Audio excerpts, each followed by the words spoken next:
The flight information flickered overhead as I stood frozen at the departure gate, not from confusion, but from the echo of what my sister had just said.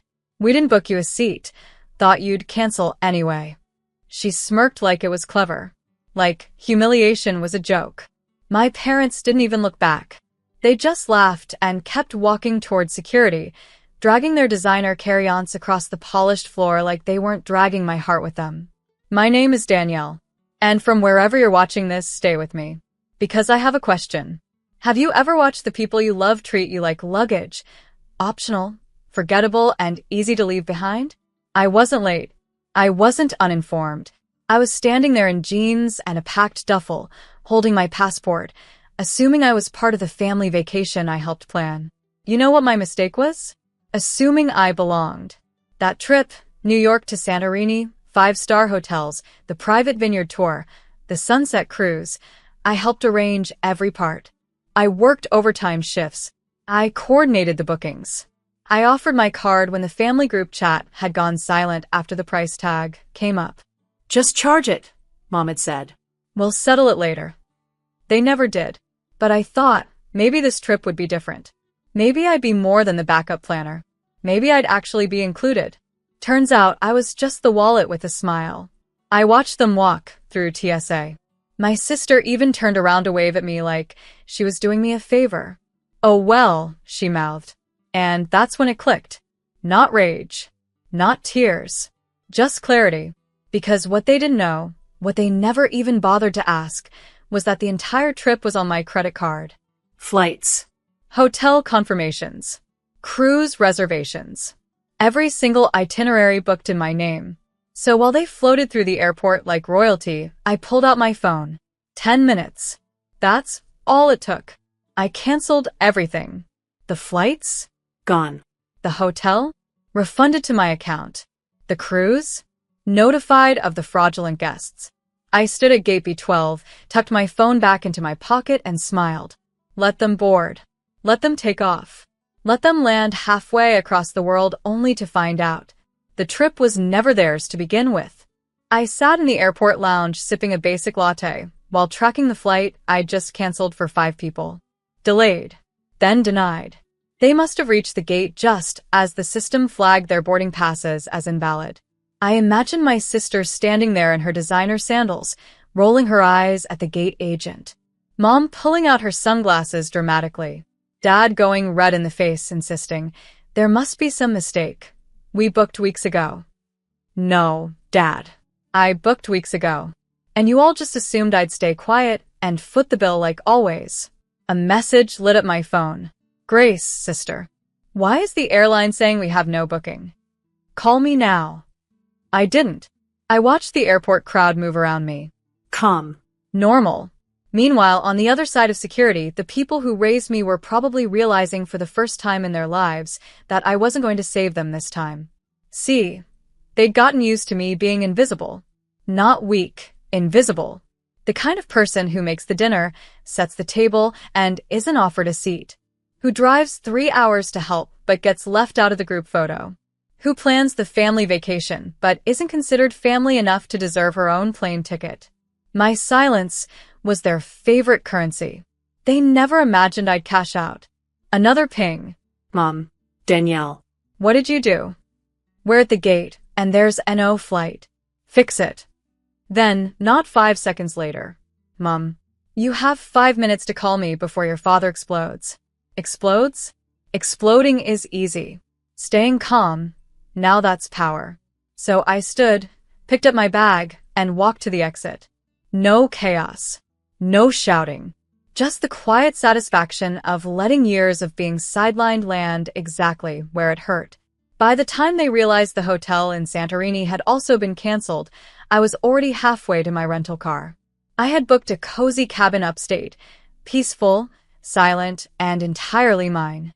No family drama. No fake smiles.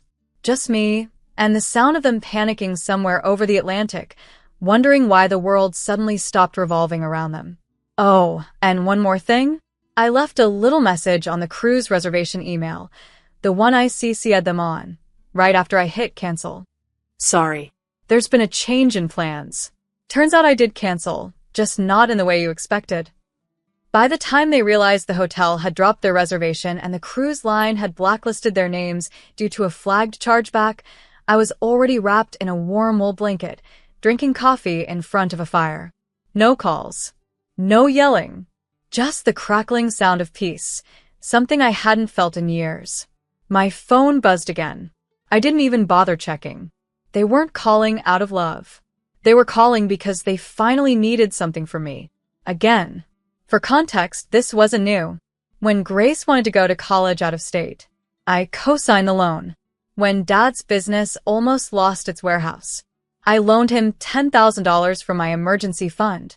When Mom's car broke down and she didn't want to ask Dad, I paid the mechanic directly so she could keep pretending she handled it herself. But I didn't do it because I was weak. I did it because I believed family meant showing up, even when they didn't see you. And I thought maybe, if I showed up enough, they'd finally save me a seat. I was wrong. I'd been taught to think loyalty meant sacrifice.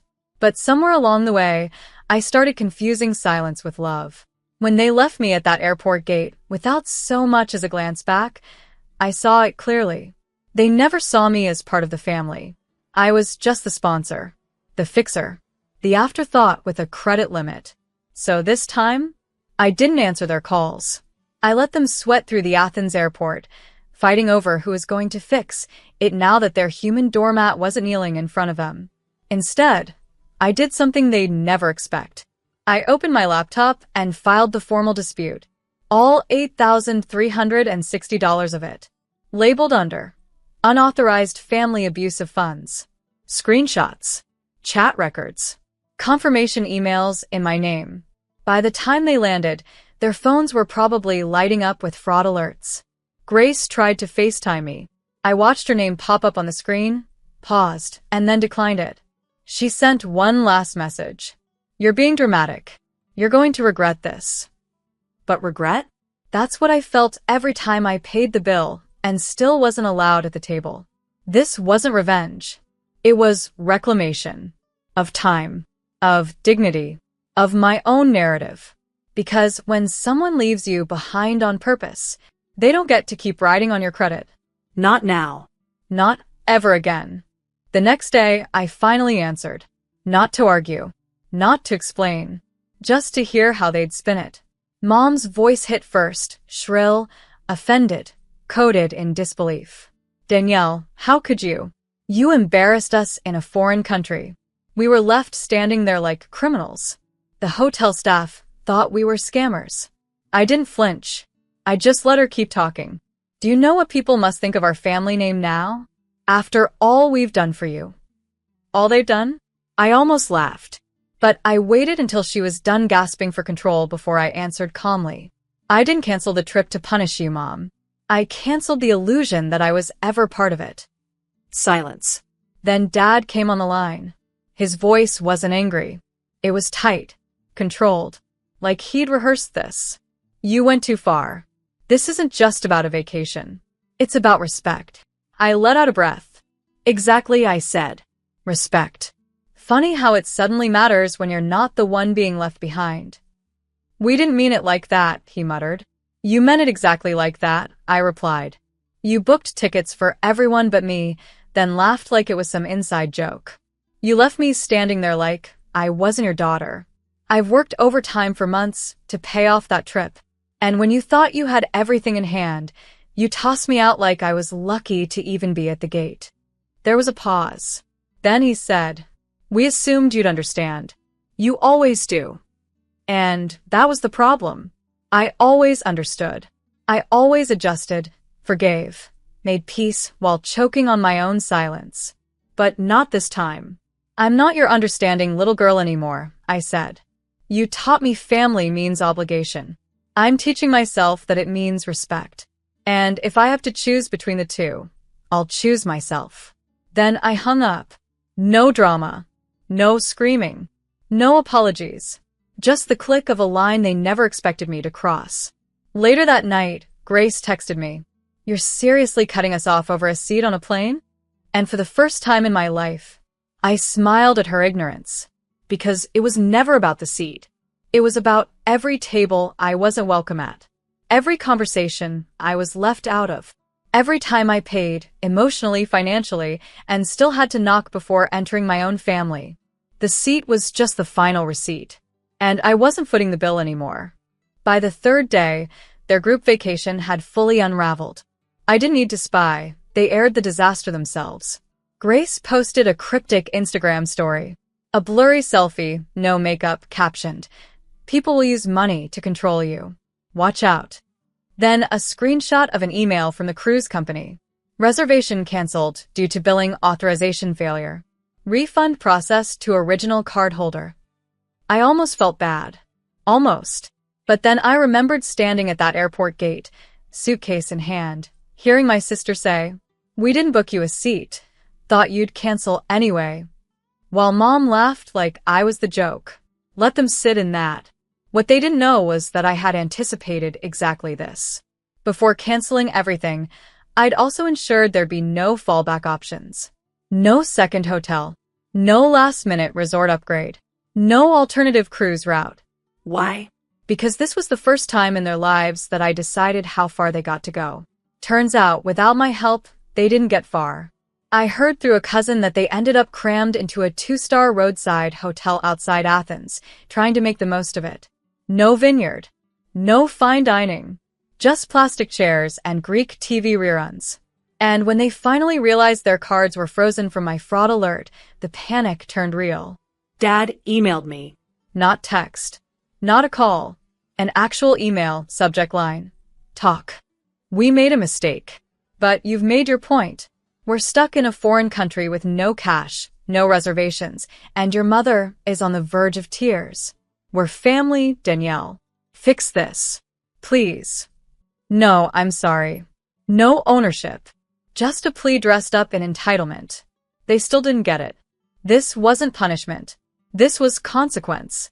They left me behind, on purpose. I simply returned the favor, with precision. So I replied, "You always said I was too sensitive. Turns out I was just aware. Aware of how disposable you made me feel, over and over. This trip is a mirror. Look around. You finally get to live a week in my role. Forgotten, excluded, and expected to be grateful anyway." No response. Just silence. A silence they used to force on me. Now, I wear it like armor. And I wasn't done yet. Because if they thought this vacation was the end of the fallout, they clearly hadn't seen what happens when the family disappointment finally takes back her power. By day 5, the silence broke, not with apologies, but with threats. Grace left me a voicemail. Her voice was sharp, performative, like she was narrating her victimhood for an audience she thought cared. "You've embarrassed the entire family. We couldn't even check into a basic hotel without being asked for a backup card. Dad had to borrow money from strangers. Are you trying to destroy us?" Destroy them? I'd simply stopped funding the illusion. They weren't suffering because I sabotaged anything. They were suffering because they were dependent on someone they refused to respect. And that someone had walked away. That same morning, I received a message from the family accountant, yes, the one they never told me they hired, even though I handled all the travel and medical bookings for years. His message was simple. "Danielle, I've been instructed to ask if you're willing to reauthorize the charges. They've promised to reimburse you when they're back." I laughed. Out loud. Alone in my cabin, coffee in hand. I laughed so hard I nearly spilled it. This was their pattern. Use. Discard. Deny. And when they find themselves stranded, reach out with fake humility dipped in guilt. I responded. Reimbursement should never come after exclusion. Let them use their heir's card. He didn't respond. They knew what that meant. There would be no rescue. No grace card from Danielle. No magical reversal of their cruelty. They had spent years positioning me as the background character to their perfect family photo. The girl behind the camera. The one who didn't mind being left out.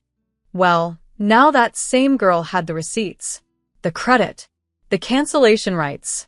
The full itinerary. And the final say. A cousin messaged me privately. "They're saying you've lost it. That you need therapy." I responded. "I got therapy. That's why I don't enable them anymore. Because you don't get to abandon someone at the gate of your love and still expect a first-class ride through their loyalty. I didn't need to shout. I didn't need revenge porn or public drama. I had one simple, surgical truth on my side. They never valued me. So, I finally priced myself out of their reach. And by the time they returned, I'd made sure the one thing they really cared about, their reputation, would be waiting in the form of an empty welcome home. They landed back in the States with sunburns, canceled credit cards, and no clue how fast word had spread. Because while they were offline, stranded and sweating through $5 hotel towels, I was very much online and very much done playing the quiet one. No public posts. Just quiet moves. I unsubscribed them from every shared account I had ever paid for, streaming, cloud storage, family phone plans. I disconnected my name from their home security system. I unlinked my credit profile from every emergency contact form. And then, I finally updated the title on the family vacation home, the one I'd been paying the mortgage on alone for the past 3 years, to reflect its sole owner. Me. They returned expecting chaos, confrontation, and another round of manipulation. Instead, they came home to a lock code that no longer worked and an email. Ownership transferred. Residence no longer shared. Please remove any personal belongings by Friday. After that, I'll have them boxed and sent. Family means respect. If you're not willing to offer it, don't expect to reside in it. The silence that followed? Delicious. No phone calls. No drive-bys. Just one group text from Mom. I can't believe you're being so cold. So cold? I thought of every night I sat at that dining table, left out of the toasts. Every trip where I was forgotten. Every family photo where I was holding the camera and holding back tears. I replied, "You're not used to me being clear. That's different from cold." Then I blocked the thread. Later, I got a text from a younger cousin. "You really kicked them out? Everyone's talking about it." I answered honestly. I didn't kick them out. I just stopped leaving the door open for people who walk past me. Because I was never the villain they painted me as. I was the foundation they stomped over. The seat they never saved.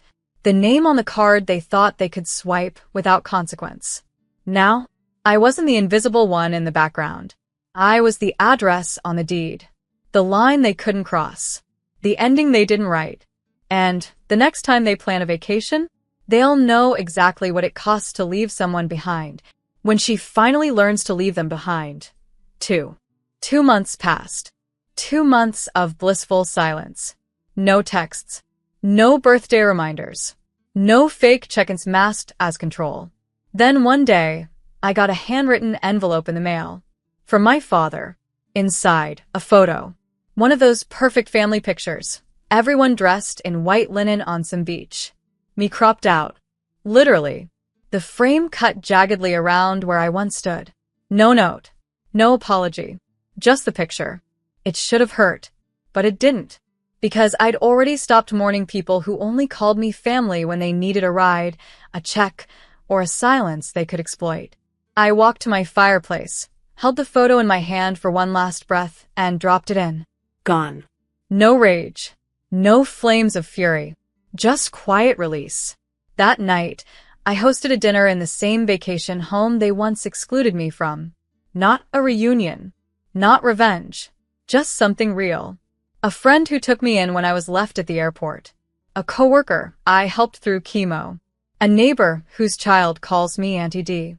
We laughed, passed dishes, played old Motown, and toasted under fairy lights. Someone asked what the occasion was. I said, family dinner. Because family isn't blood. It's not who laughs at your absence or uses your kindness like a coupon code. Family is who sets a seat for you without you asking. Who sees you, not as a servant or savior, but as a soul worthy of joy. Before dessert, I stepped outside alone. Cold breeze. Quiet stars. And in the stillness, I whispered something to the sky. You thought I'd fall apart because I missed one flight, but I didn't miss the point. They excluded me thinking they'd get the last word. But what they didn't know is that when you finally choose your worth over their approval, you stop waiting to be invited. You become the home.